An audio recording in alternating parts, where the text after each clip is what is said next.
Well, folks, it's out, and it's more beautiful than I had hoped it would be. Thank you, Square. You have delivered. The game is much deeper and richer than what was shown in the demo. I've been playing the game for a couple of hours, and I have some tips to help you guys if you're just starting out. At the start, you'll be offered to go through the tutorial or skip it and start right away. The game does a good job at teaching you things in the story and it won't leave you stranded. However, if you're playing the game for the first time, or if you have played and mastered the demo, I still recommend you go through the tutorial. I also recommend you go through the Warp Strike training and master it, because boy oh boy is it so OP. We will see more on this later, but I highly recommend you do the tutorial section. Due to the game's open world nature, sprinting was added to make traveling on foot a bit faster. The catch is that sprinting isn't unlimited and can expend your stamina. Once your stamina runs out, you can't sprint for a couple of seconds. However, there is what you can call a mini game of sorts built into sprinting. While you're sprinting, when your stamina is about to run out, let go of the sprint key for a second, then press it again. Noctis will flash for a second and his stamina bar will refill. This way you can sprint as long as you want. At first, you can keep the stamina bar on until you get the timing down perfectly. Then you can hide it if you want your HUD to be clean. At its heart, this is still a JRPG. Even if it's dressed as an open world action RPG, if the game is proving to be difficult and you need turns or time to think about your next action, use the wait battle mode. If you activate this mode, during a fight, you can let go of your controller. Just let go of everything, don't press any button, and you will basically freeze time. You will have time to think about your next move. Combine this with Warp Strike and you become a god.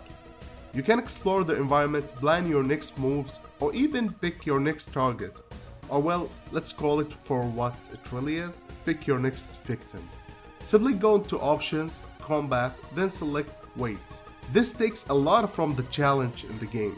So if you're looking for a challenge, use the active mode and you won't be able to pick your actions as easily as you could in the wait mode.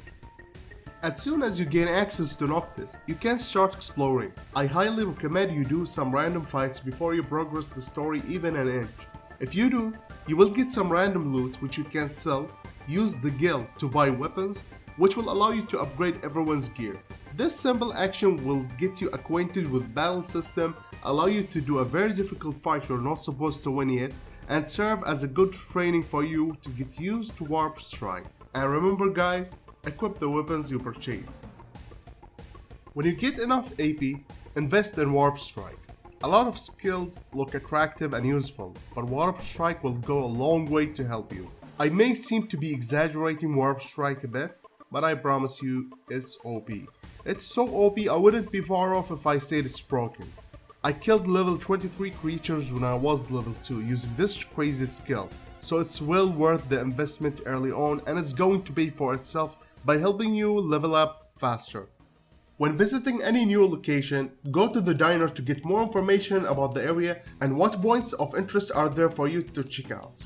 Also, don't forget to eat something before you head out to boost your stats, and remember, this is an RPG, so do your side missions when you get a chance to, and don't let the level difference between you and the target scare you. You can kick their ass. When you're doing the first story mission and Dave asks you to hunt down the beast, you can head down a small path west of the boss location and you'll find some level 8 birds.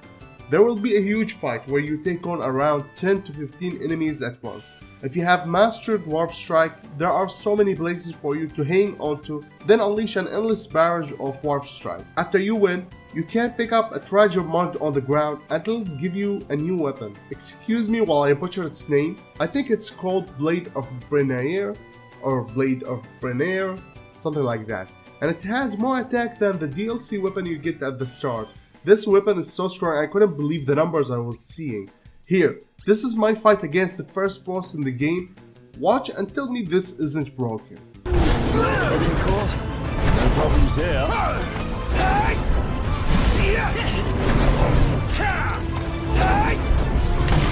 Should give you a good workout. Whatever doesn't kill me makes me stronger. Let's go. Indeed. And this is my fight against a level 23 developer.